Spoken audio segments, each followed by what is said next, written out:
Okay, so this is one of the videos. This is videos for making the bales. So there's two different kinds. One is a articulated bale and the other one is just a simple loop. So this is a piece of ring band, very similar to what you have in your kits. So you'll need a piece of you'll need to have your hammer. And so it's better to make these always a little bit bigger than you think you need them, because chains on the ends have things that make them very hard to get the chain through the loop. So this is the block, your little anvil into the edge. And so you take your hammer, and again you want to take and tap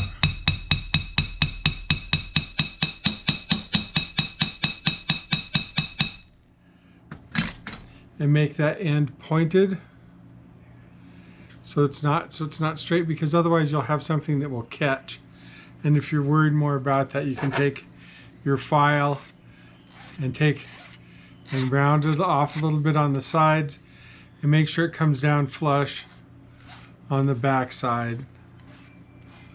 So I'm just smoothing that out.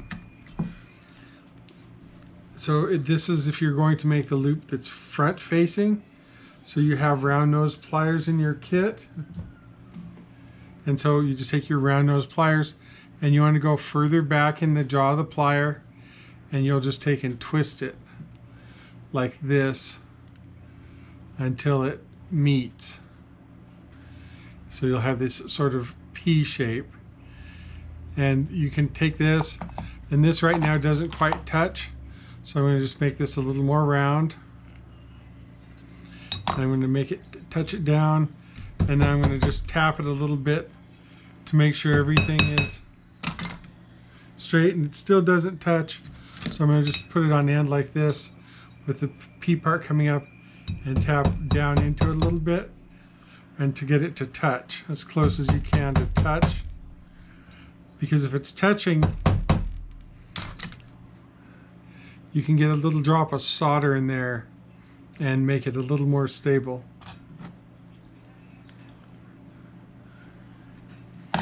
And so then when you solder this on the bezel of whatever you're doing, the cup is down, and you would take it and set it on there just like this. And with the flux and everything, this is kind of heavy, but on the solder block and your bezel being about that tall, you put a drop of solder by it, a little piece of solder, and it will solder right down onto the back of your pendant, and it'll solder down really well. And I'll solder this in another little video about soldering these, because soldering the articulated bezel is a little different. So then the articulated bezel, I have a bunch of little pieces here that are for that, but they're not very easy to see. So what we're going to do is we're going to take the shears and, just like scissors, I'm going to go ahead, because this is something I would do for whatever I was doing anyway. And I'm just cutting a strip. I'll need this back out. How wide is this strip? So this is a strip. It's about an inch. It's almost 2 inches long, and it's about 3/8 of an inch wide, or 10 millimeter. And so what you want to do is you want to draw this, and so you're looking for a rhomboid or a long kite shape. So we're going to just go from the point here, and I'm going to come up about 3/4 of an inch. And so you can see, hopefully you can see that that line. And then I'm just going to go straight across here like this. And if I have a line here, I can just move over like this. And usually I just do this with scissors. I don't even mark this out. We're going to go over a little bit more. And so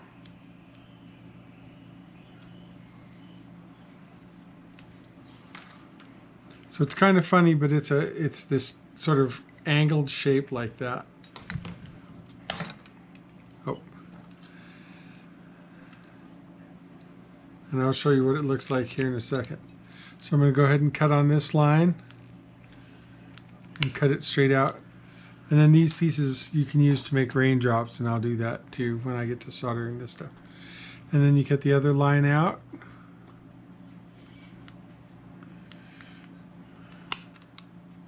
Don't cut your fingers. So you have this long willow leaf sort of looking thing now. I'll just take the needle nose pliers, and I'm just going to take and untwist it and flatten it out. The scissors cutting twists it and leaves you some different metal. So you can also take your mallet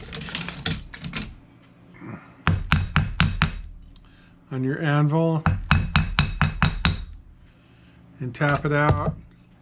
And if you look at it, it's not quite exactly straight. So sometimes you have to trim a little bit more off of one side or the other.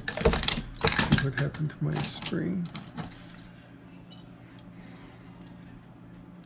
Make sure to keep the spring in your cutters. Without that, you'll be replacing them. That's one of those things that you have to have. So this side's a little short, so I'm just going to go in here and trim a little bit off. And so now I have a long, it's the kite, it's even across there. And that happens. So now on my bench pin back here, I'm just going to take the file and hold it down. And some of you had bench pins and you don't, and if you don't, just use the edge of the table. And I'm just going to round this off.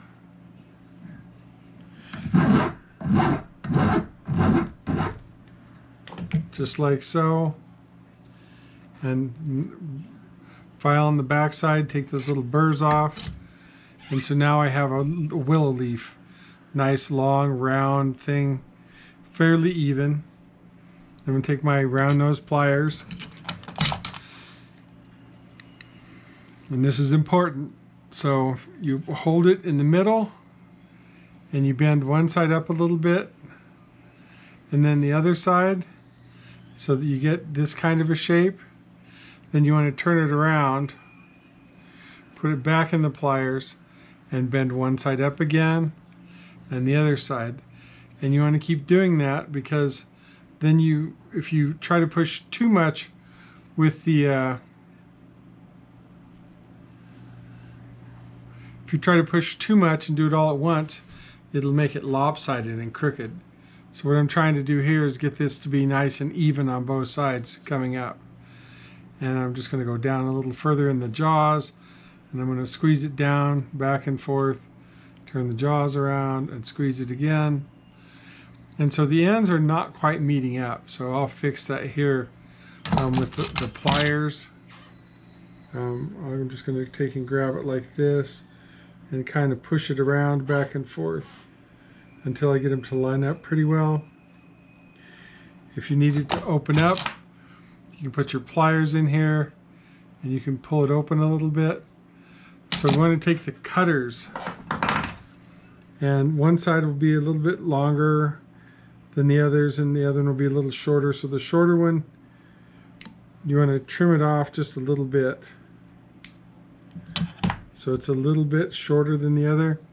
And then you take your needle nose pliers, your chain nose pliers, and at the very tip, just about the width of the jaw of the plier,